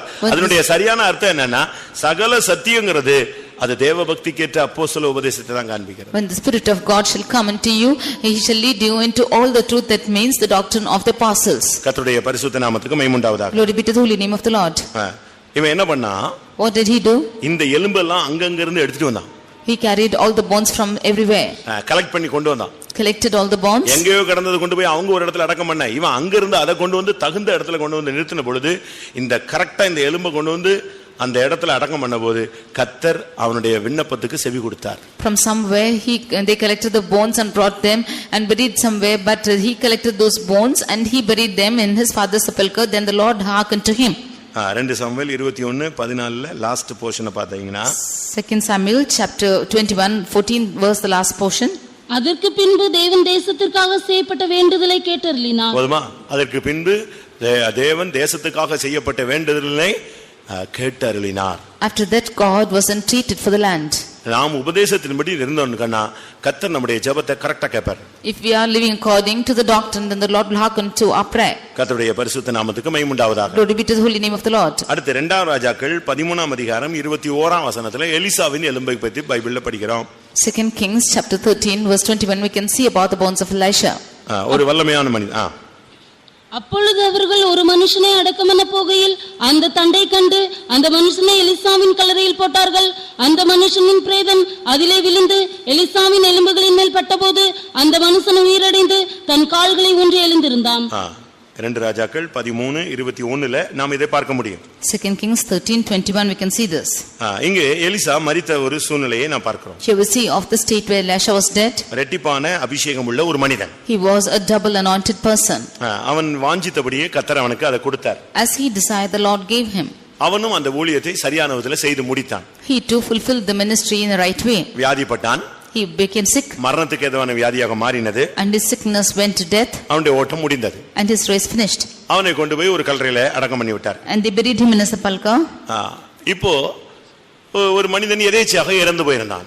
Now a man was buried in that way. அவனை அடக்கம் பண்ணுவதற்காக தூக்கிட்டு வந்தாங்க. And they took him to bury him. இவங்க தூக்கிட்டு வரும்பொழுது சத்துரு தேசத்திலிருந்து போர் பிரகடனம் பண்ணி சத்துருக்கள் போராயுதத்தோடு வந்துட்டாங்க. When they carried him to bury, suddenly there came a troop along with their weapons from the enemy's land. அவங்க இந்த எதிரிகளுடைய ராணுவத்தை பார்த்த உடனே இந்த ஜனங்களுக்கு போய் அடக்கம் பண்றதுக்கு தைரியம் இல்லை. When they saw the troop of that enemy, these have no courage to go and bury. அவங்க என்ன பண்ணாங்க? Immediately what they did? பக்கத்துல இருந்த கல்லறையாகிய எலிசாவின் கல்லறையிலே ஆரதிக்கு போட்டு போயிட்டான். அடக்கம் பண்ணல, கல்லறையில் போட்டார்கள். தூக்கி போட்டு ஒரே அவ்வளவு ஓடி போயிட்டாங்க. They cast the man into the sepulchre of Elisha and went away. என்ன நடந்துச்சு தெரியுமா? What happened was, இவங்க தூக்கி போட்டு போனாங்க, அவன் எழும்பி இவங்க பின்னாலேயே போயிட்டான். They cast him and went, but he revived and he followed them back. ஒரு மேஜிக் மாதிரி. It was like a magic. அவங்க தூக்கி போட்டு ஓடுனா இவன் எந்திரிச்சு திருப்பி அவங்க பின்னால ஓடுனா எப்படி இருக்கும் ஓட்டம்? When they cast him and went, when he is walking behind them, how it will be? செத்து போனவன் பின்னால எந்திரிச்சு ஓடி வந்தான்னா இவன் எங்க போய் நிப்பான் மத்தவெல்லாம்? One who is dead, if he is following him, where will the others will go and stand? யோசிச்சு பாருங்க. You just think and see. இவனை தூக்கி போட்டா இவன் எழும்பிட்டான். When he was cast into the sepulchre, he rose up. பார்த்தா சத்துருக்கள் இவங்க எல்லாம் சத்துருக்களை பார்த்து ஏற்கனவே ஓடிக்கிட்டு இருக்கான். இப்போ இவன் என்ன செஞ்சான்? இவனும் ஓட வேண்டியதா? When all of them were afraid of their enemies, he is also running along with them. பாருங்க, செத்து போய் எத்தனையோ வருஷமாகி many years together that he is dead and gone. சரீரம் எல்லாம் அழுகி நாரி சதையெல்லாம் எல்லாம் காலியாகி போய் வெறும் எலும்பு தான் கிடக்கு. ஆனா அந்த எலும்புல பட்ட ஒரு மரித்த மனிதன் என்ன செஞ்சான்? உயிரடைந்தானா எவ்வளவு பெரிய பவர் அந்த எலும்புக்குள்ள இருந்திருக்குன்னு பாருங்க. When all his flesh were decayed and his body was only the bones was remaining, see how much of reviving power was there that the body also should be revived. இவனுடைய எலும்புகளுக்குள்ளே பாவம் அல்ல, இவனுடைய எலும்புகளுக்குள்ளே மரித்தோரை எழுப்பும் சக்தி இருந்தது. There was no sin in that bones, but the resurrecting power of raising up the dead was found in it. நம்முடைய எலும்புகள், அதனால தான் நாங்க சொல்றோம் நல்ல அபிஷேகத்தில் நிரம்புங்க, ஸ்டைலா நிரம்பாத, நல்ல ஆவியில நிரம்பு. எலும்புல, நரம்புல, ஊனுல, சதையில, இரத்தத்துல, தோல்ல, மயிர்ல அபிஷேகம் இறங்கணும். Therefore we ask you to get filled in the spirit, that the anointing will descend upon all the flesh and veins and all the blood and every hair of the body. இறங்கி உள்ள போய் எலும்புகளுக்குள்ள என்ன செய்யணும்? அபிஷேகம் இறங்கணும். This anointing should go deep within the bones. சரியான அபிஷேகம் இந்த எலும்புக்குள்ள வரும்போது இந்த எலும்புல இருக்கிற பாவம், சாபம் எல்லாம் ஓடி போய்டும். When the right anointing comes into the bones, all the curse and sin which is found in these bones will flee. 109 சங்கீதம் 17-18ல பாத்தீங்கன்னா சாபம் அவ எலும்புக்குள்ள எண்ணெய போல இறங்கி உட்கார்ந்திருக்கு. In Psalm 109 verse 17 and 18 we see that the sin is going like oil into that body. சாபம், that curse is going like oil into that body. 109 சங்கீதம் 17-18.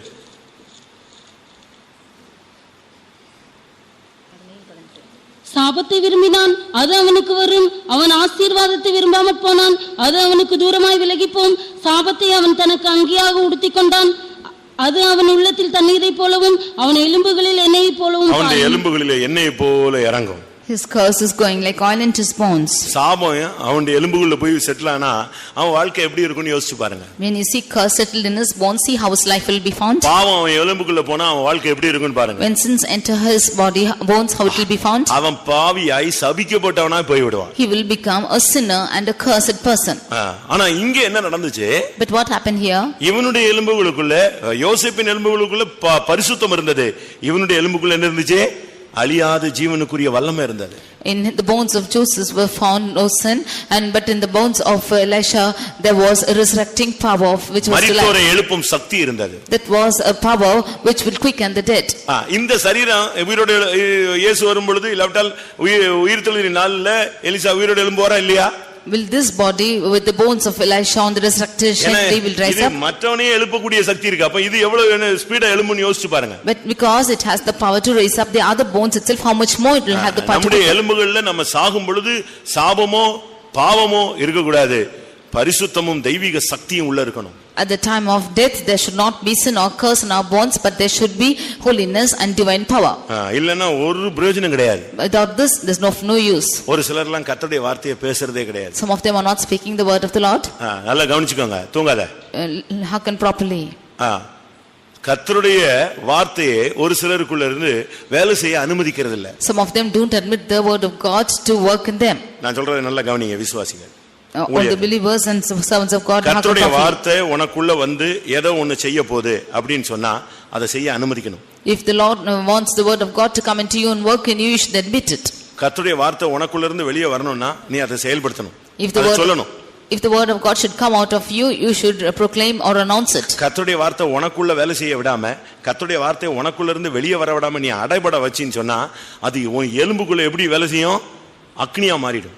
If you control yourself without allowing the word of God to operate from you, then it will become a fire in your bones. அதனால தான் நல்ல ஊழியக்காரங்க கூட வியாதியஸ்தரா, நல்ல விசுவாசிகள் கூட பலவீனர்களாக மாறுறதுக்கு காரணம் எலும்பு வலிக்குது, கால் வலிக்குது. அதெல்லாம் ரீசன் இதுதான். கர்த்தருடைய வார்த்தையை நீ அடைச்சிட்ட, பிரேக் பண்ணி வச்சிட்ட. That is why good servants of God or believers also becoming sick, because you have controlled or broken the word of God.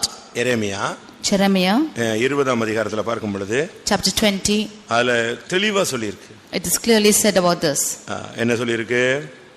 9ஆம் வசனம். Verse 9. எரேமியா 20:9. ஆதலால் நான் அவரை பிரஸ்தாபம் பண்ணாமலும் இனி கர்த்தருடைய நாமத்திலே பேசாமலும் இருப்பேன் என்றேன். எப்படி? நான் இனிமே கர்த்தரை பத்தி பேச மாட்டேன், சாட்சி சொல்ல மாட்டேன், பிரசங்கம் பண்ண மாட்டேன், தீர்க்கதரிசனம் சொல்ல மாட்டேன், நான் அவரை பிரஸ்தாபம் பண்ண மாட்டேன்.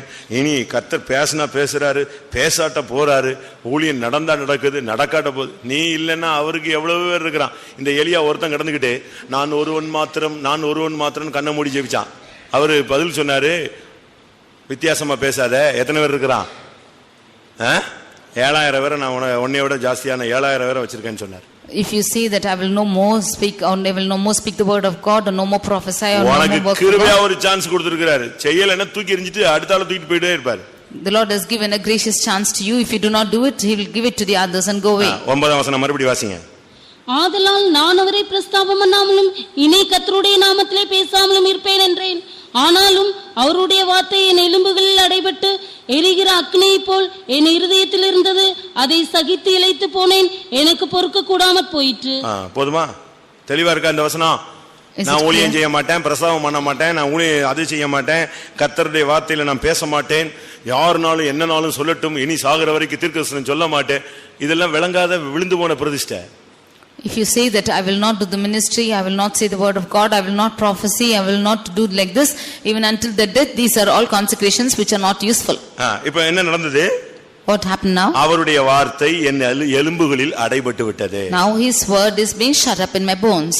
ஒரு பிள்ளை பூச்சி தூக்கி வயித்துல கட்டி வச்சுக்கோங்க, எப்படி இருக்குன்னு பாருங்க. You take the bones. பிள்ளை பூச்சி தெரியுமா? இந்த திருடனை வந்து திருடனியான்னு சொன்னா ஒத்துக்க மாட்டான். அதனால என்ன செய்வாங்க, போலீஸ்ல தொப்புள்ள வச்சு இந்த பிள்ளை பூச்சியை கட்டி வச்சிருவான். For a thief if you உண்மைதானே? அவ்வளவுதான். அது போட்டு அரிக்கிற அரியில இத்தனாம் தேதி இந்த இடத்துல இன்னென்ன பண்ணன்னு சொல்லிடுவான், 10 நிமிஷம் சொல்லிடுவான், இல்லைன்னா அவன் செத்தான், தொலைஞ்சான்.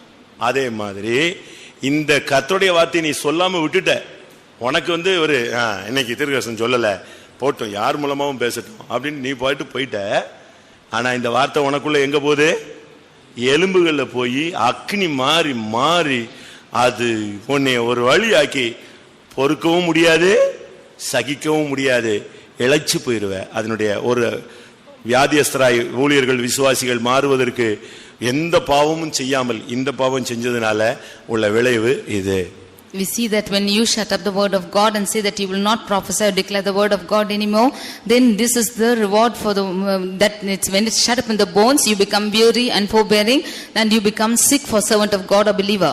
நீ சொல்லாம இருப்ப, இன்னொருத்தன் டக்குன்னு அதே வார்த்தையை அப்படி தீர்க்கதரிசனம் சொல்லுவான். You might not say, whereas the others will prophesy the same word. இல்ல பிரசங்கத்துல அது வெளியாயிடும், or it will come out in the message. நீ ஒண்ணு ஆமால நமக்கு சொன்னாரு சோத்திரம் சோத்திரம் சொல்லிட்டு அப்படி விட்டுட்டு போவ. அதுக்கு பிறகு பாத்தீங்கன்னா இந்த வார்த்தை உள்ள கிடந்து எங்கேயும் போக முடியாதுல்ல. எங்க போகும்? எங்க போகும்? எலும்புகளுக்குள்ள தான் போகுது. You will not utter the prophecy, but the word of God will come out. கர்த்தருடைய வார்த்தை ஒரு அக்னி. The word of God is a fire. இப்ப அந்த அக்னி என்ன செய்யாது? அவியாது. But this fire will not be quenched. இது உள்ள கடந்து எலும்புகளுக்குள்ள போய் கைக்குள்ள போய் காலுக்குள்ள போய் கடைசில ஒன்னால அது பொறுக்க முடியாம சகிக்க முடியாம இளைச்சு போற நிலவரத்துல உன் இருதயத்துல மாறிடும். Word of God will go into your bones, and with no doubt are able to bear, it is becoming weary within your bones. அதனால தீர்க்கதரிசனம் கர்த்தருடைய வார்த்தைன்னா சொல்லிடணும். Therefore, if it's the prophecy or the word of God, you should utter it. பரியாசம் பண்றதுக்குன்னு ஒரு 10 பேர் சபையில கர்த்தர் வச்சிருக்காரு, அவன் பண்ணிட்டே இருப்பான். There are 10 of them to tease in the church, and he will do it. உன்னைய சொல்லாதன்னு சொல்றதுக்கு ஒரு கூட்டம் சீயோன் கோட்டை தான். சீயோன் கோட்டையில ஒரு கூட்டம் குருடன் இருக்கான், ஒரு கூட்டம் சப்பானி இருக்கான். In the fort of Zion, there are a group of lame and a group of blind. ஆனா நீ அதெல்லாம் பத்தி கவலைப்படக்கூடாது. But you should not be afraid of them. உன்னுடைய எலும்புகளுக்குள்ள என்ன இருக்கணும்? கர்த்தருடைய வல்லமை இருக்கணும். In your bones should be the power of God. கர்த்தருடைய வார்த்தையை பிரேக் பண்ணிட்டு உன்னுடைய எலும்புகளுக்குள்ள அக்னியை கொண்டு வந்து மாட்டிக்கிட்டு வியாதியஸ்தரா மாறிராத. You breaking the word of God and the power of God, do not become a sick person. எசேக்கியேல் 37ல ஒருத்தன எசேக்கியேலை கொண்டு போய் பள்ளத்தா எலும்புகள் நிறைந்த பள்ளத்தாக்குல நிப்பாட்டிட்டு தீர்க்கதரிசனம் சொல்லுன்னாரு. நல்ல ஒரு விசுவாசிக்கு தீர்க்கதரிசனம் சொன்னாலே அல்லேலூயா சொல்ல மாட்டான். In Ezekiel chapter 37, the Lord brought him to the valley of bones and asked him to prophesy. அப்படிதானே? நல்ல ஒரு 100 விசுவாசி இருக்கும்போது ஒரு ஹிட் பாயிண்ட் சொல்லி பாருங்க, அப்படியே உட்கார்ந்திருப்பான். அவனுக்கு ஒரு உற்சாகம் வராது, அல்லேலூயா வராது. இப்போ அப்படிதான் இப்போ வந்து லெவல் இருக்கு.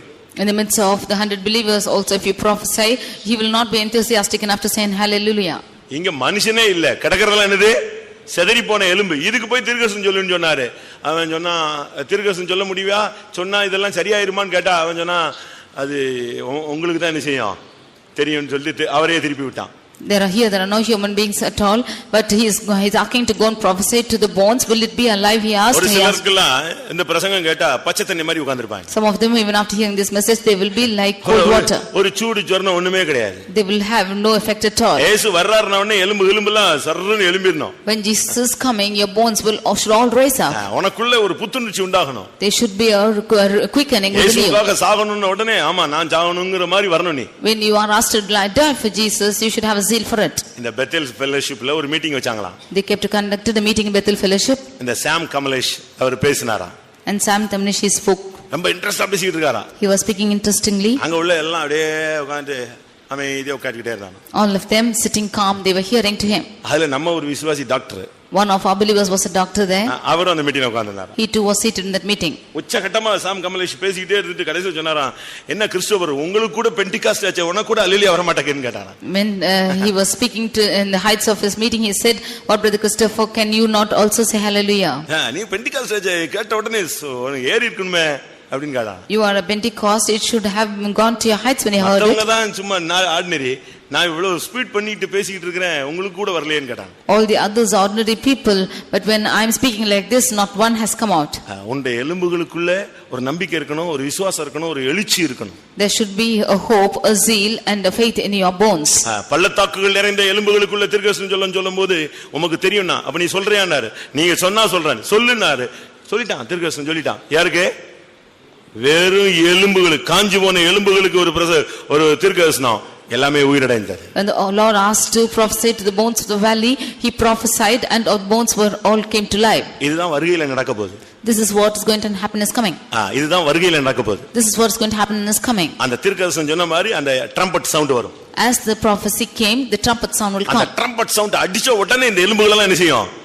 அது எங்க கடந்தாலும் சரி பட் பட் பட் பட்னு ஜீவன் அடைஞ்சிரும். Whenever the trumpet is sounding, wherever the bones are, it will all be alive. இந்த பூமியில இருக்கிற பள்ளத்தாக்குல, அது சமுத்திரத்துல கடந்தாலும் சரி, எங்கெங்க கடந்தாலும் சரி, சுட்டு எரிஞ்சு சாம்பலா இருந்தாலும் சரி, ட்ரம்பட் அடிச்சுட்டாங்கன்ன உடனே இதெல்லாம் என்ன செஞ்சிரும்? In the valley of bones, ஒரு காற்று, ஜீவன காற்று வீசி எல்லாம் ஓட்டி போய்டும். In the lively bones, or wherever the bones are found in this world, when the trumpet is sounding, when that wind is blowing, everything will be quickened. அந்த sound உடைய first effect யாருக்கு தான் கேட்க போகுது? கர்த்தருக்குள் மரித்தவர்கள் முதலாவது எழுந்திருப்பார்கள், அவங்களுக்கு கேட்கும். அடுத்து அதனால தான் ஒரு நிமிஷத்திலே ஒரு இமை பொழுது நமக்கு உயிரோட இருக்கிறவங்களுக்கு, நம்மளும் செத்து போயிருந்தோம், இன்னும் ஒரு 10 காலங்கள் முடிஞ்சிருந்துச்சுன்னா நமக்கு ஒரு நிமிஷம். The first effect is to the ones when the sound of the trumpet is coming to the ones who are dead, and secondly to the ones who are alive. முதலாம் கொரிந்தியர் 12ஆம் அதிகாரத்துல என்ன சொல்லி இருக்கு? 1 Corinthians chapter 15 15 53 அழிவுள்ளதாகியதால் 52. இதோ ஒரு ரகசியத்தை உங்களுக்கு அறிவிக்கிறேன், நாம் எல்லாரும் நித்திரை அடைவதில்லை, ஆகிலும் கடைசி காலம் துணிக்கும் போது ஒரு நிமிஷத்திலே ஒரு இமை பொழுதிலே நாம் எல்லாரும் மறுரூபம். ஒரு நிமிஷத்திலே, அடுத்து என்னது? ஒரு இமை பொழுது, அதாவது செகண்ட்ஸ் கூட கிடையாது. அந்த ஃபாஸ்ட்ல உயிரோட இருக்கிற சபை போகுது. In a moment, in the twinkling of an eye, within seconds, the church which is alive will be caught up. High ஸ்பீட்ல போகும். It will go in high speed. Speed. அந்த பிரசங்கத்தை நீங்க எசேக்கியேல் 37 வீட்ல போய் உட்கார்ந்து படிச்சு பாருங்க. இவன் தீர்க்கதரிசனம் சொன்ன உடனே என்ன ஃபாஸ்டா அந்த எலும்புலாம் ஜீவன் அடைஞ்சதுன்னு பாருங்க. You see the prophecy which is said in Ezekiel chapter 37, how fast when this prophecy was uttered it was alive. அதுக்கு இப்பமே நம்ம நற்செய்தி கேட்டுக்கிட்டே இருக்கணும். For that we should receive good news now itself. இப்பமே கிருபையும் சத்தியத்தையும் நம்ம பெற்றுக்கிட்டே இருக்கணும். Now itself we should receive the grace and truth.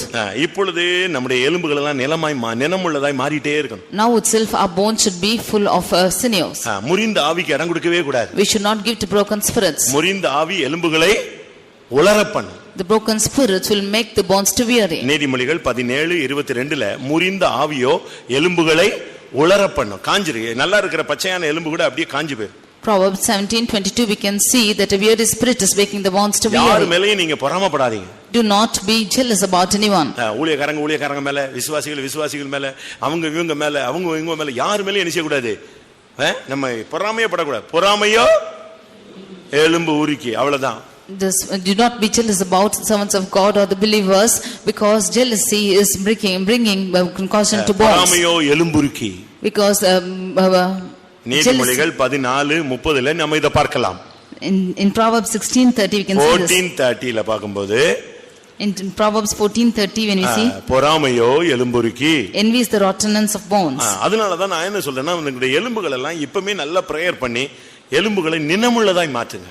Therefore you should pray well and make your bones healthier. 58 ஏசாயா 58:11ல கர்த்தர் வறட்சியான காலங்களில் உன்னை திருப்தியாக்கி உன் எலும்புகளை நினமுள்ளதாய் மாற்றி உன்னை வற்றாத நீரூற்றை போல. எவ்வளவு அருமையான வார்த்தை. வாசிங்க அந்த ஒரு தரம். கர்த்தர் நித்தமும் உன்னை நடத்தி மகா வறட்சியான காலங்களில் உன் ஆத்துமாவை திருப்தியாக்கி உன் எலும்புகளை நினமுள்ளதாக்குவார். பாத்தீங்களா? உன் எலும்புகளை நினமுள்ளதாக்குவார். He will make fat thy bones. நம்முடைய எலும்புகள் எப்பொழுதும் நினமுள்ளதா இருக்கணும். Our bones should be always made fat. காஞ்சு போக கூடாது. It should not be dried. அந்த அதுக்குள்ள பாவம் வரக்கூடாது, சாபம் வரக்கூடாது. There should no sin or curse come into it. அதுக்குள்ள அக்கினி வந்து இறங்கிர கூடாது. There should no fire into it. நமக்குள்ள அந்த எலும்புகள் நினமுள்ளதா இருக்க வேண்டும். The bones should be fat within. நினமுள்ளதா இருக்கணும்னா if the bones should be fat within. நீதிமொழிகள் 15:30 படி நற்செய்தி தான் எலும்பை நல்ல எலும்பை கண்களின் ஒளி இருதயத்தை பூரிப்பாக்கும், நற்செய்தி எலும்புகளை புஷ்டியாக்கும். Proverbs 15:30 we see that the good report maketh the bones fat. எப்பொழுதுமே நீங்க பாசிட்டிவாவே நற்செய்தியவே கேளுங்க, நற்செய்தியை பேசுங்க. You always speak about good report and hear good report. அவிசுவாசம், அவநம்பிக்கை இப்படிப்பட்ட வார்த்தைகளை கேட்க வேண்டாம், அப்படிப்பட்ட வார்த்தைகளை என்ன செய்ய வேண்டாம், பேசவும் வேண்டாம். Do not speak or hear about words which are unbelief and without faith, and do not speak about them. யாராவது ஏதாவது கேட்கும்போது கூட நல்ல செய்திகளையே கேளுங்க. Whenever you speak to others, hear good report. எலும்புகளை புஷ்டி உள்ளதாய் மாற்றும். Good report maketh the bones fat. நீதிமொழிகள் 16:24 பார்க்கும் பொழுது Proverbs 16:24 இனிய சொற்கள் தேன் கூடு போல் ஆத்துமாவுக்கு மதுரமும். நீதிமொழிகள் 16:24 இனிய சொற்கள் தேன் கூடு போல் ஆத்துமாவுக்கு மதுரமும், எலும்புகளுக்கு ஔஷதமும். இனிய சொற்கள் ஆத்துமாவுக்கு எலும்புகளுக்கு ஔஷதமாகும். Pleasant words are health to the bones. அதாவது ஔஷதம் சொன்னா ஒரு விதத்துல மருந்துன்னு அர்த்தம். Health to the bones means it's a medicine. நல்ல சொற்கள் கேட்டீங்க, நல்ல இனிய சொற்கள் நீங்க பேசி பழகுனீங்கன்னா உங்க ஆத்மா, உங்க எலும்புகளுக்கு என்ன இருக்கும், ஸ்ட்ராங் உண்டாயிட்டே இருக்கும், நல்ல புஷ்டியாக நீங்க மாறிட்டே இருப்பீங்க. If you speak or hear of pleasant words, then it will become health to your bones. எலும்புகளுக்குள்ள இருக்கிற வியாதி எல்லாம் போய்டும். All the sickness within the bones will flee. எவனாவது பின்பாரி போனவன், விழுந்து போனவன், எவன் குடும்பத்திலேயாவது பிரச்சனை, இதையே உட்கார்ந்து அரை மணி நேரம் கிடைச்சா பேசக்கூடாது. You should not speak for half an hour for anybody who's backslidden or any problem in a family. எல்லாரும் கண்களை மூடுவோம். Let's all close our eyes. நம்முடைய எலும்புகளை நாம எப்படி பாதுகாக்கணும்னு யோசிச்சு பார். Just see how we should preserve our bones. இயேசுவினுடைய எலும்புகளில் மனவாட்டி உருவாக்கப்படுகிறார். Out of the bones of Jesus is the bride formed. உபதேசத்தின் மூலமாய் மனவாட்டி உருவாக்கப்படுகிற காலம் இதுதான். This is the time that through the doctrine, this is the time that bride should be formed. உபதேசத்தை எலும்புகளை முறிக்க விடாதீர்கள். You should not allow the bones to be broken. ஒரு மனிதனுடைய எலும்பிலே மனுஷி உருவாக்கப்பட முடியுமானால் இயேசு கிறிஸ்துவினுடைய உபதேசத்தினாலே ஒரு மனவாட்டி சபை உருவாக்கப்பட முடியும். If out of the bones of a man will a woman be formed, from the doctrine of Jesus the bride could be formed. எந்த சூழ்நிலையிலும் உபதேசத்தை விட்டு கொடுக்காதீங்க. In any situation do not leave doctrine. உன்னுடைய எலும்பு இந்த உலகத்தில் அடக்கம் பண்ணப்படக்கூடாது. மகிமையிலே உன்னை கொண்டு போய் சேர்க்கணும். Your bones should not be put away or defiled with this world, which should take you to glory. கையில எப்பொழுதும் இயேசுவின் எலும்பு இருக்கட்டும். Always you should have the bones of Jesus in your hands. யோசேப்பின் எலும்புகள் இருக்கட்டும். You should have the bones of Joseph in your hands. அவனுடைய ஜீவியத்திலே எப்பொழுதும் பரிசுத்தம் மறைந்து இருக்கட்டும். Always let holiness be hidden in life. உன் எலும்புகளிலே எப்பொழுதும் பரிசுத்தம் இருக்கட்டும். Let always in your bones there be found holiness. உன் எலும்புகளுக்குள்ள இருக்கிற சாபத்தை மாற்றும்படியாக கேட்பாயாக. You just pray that your curse be removed from your bones. உன் எலும்புகளுக்குள்ள இருக்கிற பாவத்தை மாற்றும்படியாக கேட்பாயாக. You ask that the sin be removed from your bones. உன் எலும்புகளுக்குள்ள இருக்கிறதான உலர்ந்து போன தன்மைகளை மாற்றும்படியாக கேட்பாயாக. That the weary state of your bones be removed, you ask. உன் எலும்பு உருகி போய் கொண்டிருக்கிறதே அதை மாற்றும்படியாக கேட்பாயாக. Your bones have been broken, you pray that it should be removed. கர்த்தருடைய வார்த்தையை பேசாமல் அடைபட்டிருக்கிற அக்கினியை உன்னிலிருந்து மாற்றி போடும்படியாக கேட்பாயாக. That the fire from within you not speaking the word of God is found in your bones, remove, ask to remove it. நற்செய்தி கேளுங்கள், இனிய சொற்களை பேசுங்கள். Hear of good report and pleasant words. கர்த்தாவே என் எலும்புகளை நினமுள்ளதாய் மாற்றும் என்று கேளுங்கள். Lord, you ask the Lord to make your bones fat. எலிசாவின் எலும்புகளைப் போல வல்லமையும் அபிஷேகம் உள்ள எலும்புகளாய் மாற்றும் என்று கேளுங்கள். As the bones of Elisha, you make my bones fat and flourish. என்னுடைய எலும்புகளை யோசேப்பின் எலும்புகளைப் போல மாற்றும் என்று கேளுங்கள். You ask for the bones of Joseph to be found in you. உபதேசத்தின்படி உள்ள ஒரு வாழ்க்கையின்படி என்னை உருவாக்கும் என்று கேளுங்கள். According to the doctrine of the life like this, you make my life. என்னை உம்மை போல உருவாக்கும். You make me like you. அன்றைக்கு அந்த ஆதாமுடைய எலும்பிலே ஒரு மனுஷன் உருவாக்கப்பட்டது போல கர்த்தாவே உம்முடைய எலும்புகளாகிய உபதேசத்தினாலே என்னை நீர் வரும்பொழுது மனவாட்டியாய் உம்மை சந்திக்க வையும். As a woman is made out of the bones of Adam, even so when you should come by your doctrine, you make me as a bride. எத்தனை பேருக்கு ஒரு மாற்றம் வேணும்னு ஆசைப்படுகிறீர்கள்? How many of you desire a change within you? உங்களுடைய எலும்புகளுக்குள்ள ஒரு மாற்றம் உண்டாகணும், உபதேசத்துல ஒரு தெய்வீக மாற்றம் உண்டாகணும், வாழ்க்கையிலே ஊழியங்களிலே ஒரு தெய்வீக மாற்றம் உண்டாகணும், ஒரு உருவாக்குதல் நடைபெற வேண்டும் என்று வாஞ்சிக்கிறீர்கள்? How many of you desire a change within you and the doctrine and in your life also? கர்த்தர் அதை இன்றைக்கு செய்ய போகிறார். The Lord is going to do that. 2 நிமிஷம் எல்லாரும் கண்களை மூடி முழங்கால் படியிடுவோம். For 2 minutes let's close our eyes and kneel down. உங்களை நினமுள்ளதாய் மாற்றக்கூடிய வல்லமைக்கு இடம் கொடுங்க. They will give for the power to make you fat. ஹalleluya ஹalleluya ரிக்கபாலபா திடபகடபக திடபா. ஆண்டவரே உம்முடைய எலும்புகளுக்கு கர்த்தாவே நாங்கள் உரியவர்களாய் இருக்கிறோம் கர்த்தாவே. ஆமென் ஆமென் ஆமென் ஆமென் ஆமென்.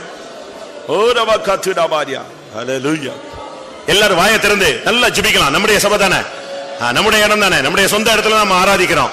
தைரியமா கர்த்தாவே என் எலும்புக்குள்ள இருக்கிற பாவத்தையும் சாபத்தையும் அடைபட்டிருக்கிற அக்னியையும் வேரோட பிடுங்கி போடும். வாயை திறந்து கேளு. ஹalleluya ஹalleluya ஹalleluya ஹalleluya. பாவம் சாபம் அக்னி உனக்குள்ள இருந்து வெளியே போகட்டும். ஆமென். பாவம் சாபம் அக்னி வெளியே போகட்டும். கர்த்தருடைய வார்த்தையை அடக்கி வைக்காத. ஹalleluya ரபகடபலம் துடாபானியா. இப்பொழுதே உனக்குள்ளே இருக்கிற சாபமும் பாவமும் அக்னியின் தன்மையை மாறி இப்பொழுதே உன்னுடைய எலும்புகளை கர்த்தர் புஷ்டியாய் மாற்றட்டும். ஹalleluya. ஒரு அக்னி அபிஷேகம் இறங்கட்டுமே. ஹalleluya.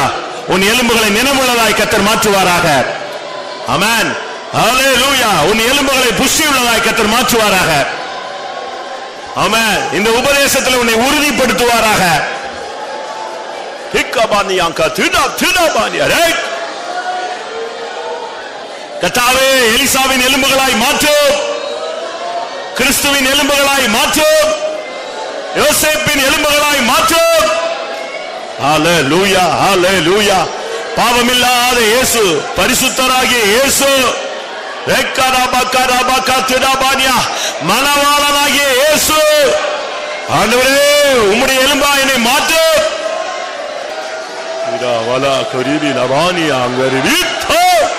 இயேசுவின் நாமத்தில் எலும்புல இருக்கிற சாபம் பாவம் அக்னி உலர்ந்து போன தன்மை எலும்புடுக்கி புஷ்டி உள்ளதாய் மாற்றும், நினமுள்ளதாய் மாற்றும், ஆக்கார பங்காத்துரா பரிசுத்தம் உள்ளதாய் மாற்றும், ஓ ஜீவன் உள்ளதாய் மாற்றும், அழியாத வல்லமை உள்ளதாய் மாற்றும், ஆக்கார பங்காரம் என மறுரூபப்படக்கூடிய சக்தியாய் எலும்பை மாற்றும். கர்த்தருடைய சமூகத்துக்காய் ஸ்தோத்திரம் பண்ணுவோம். கிறிஸ்துவின் எலும்பிலிருந்து நம்மை உருவாக்குகிறார், அதற்காய் ஸ்தோத்திரம் பண்ணுவோம். மனவாட்டியாய் நம்முடைய இந்த வசனங்களின் மூலமாய் சத்தியங்களின் மூலமாய் நம்மை உருவாக்கி வருகிறதுக்காய் ஸ்தோத்திரம் பண்ணுவோம். நம்முடைய எலும்புகள் நினமுள்ளதாய் பரிசுத்தம் உள்ளதாய் மறுரூபப்படக்கூடிய உள்ள ஒரு வாழ்க்கை வாழ கர்த்தர் உதவி செய்ய முடியாய் ஸ்தோத்திரம் பண்ணுவோம். எப்பொழுது வந்தாலும் அவரை சந்திக்கக்கூடிய நம்மை ஆயத்தப்படுத்த முடியாய் ஸ்தோத்திரம் பண்ணுவோம். பிதாவாகிய தேவனுக்காய் ஸ்தோத்திரம் பண்ணுவோம். குமாரன் கிறிஸ்துவுக்காய் ஸ்தோத்திரம் பண்ணுவோம். பரிசுத்த ஆவியானவருக்காய் ஸ்தோத்திரம் பண்ணுவோம். எல்லா மகிமையும் அவருக்கே செலுத்தி ஸ்தோத்திரம் பண்ணுவோம்.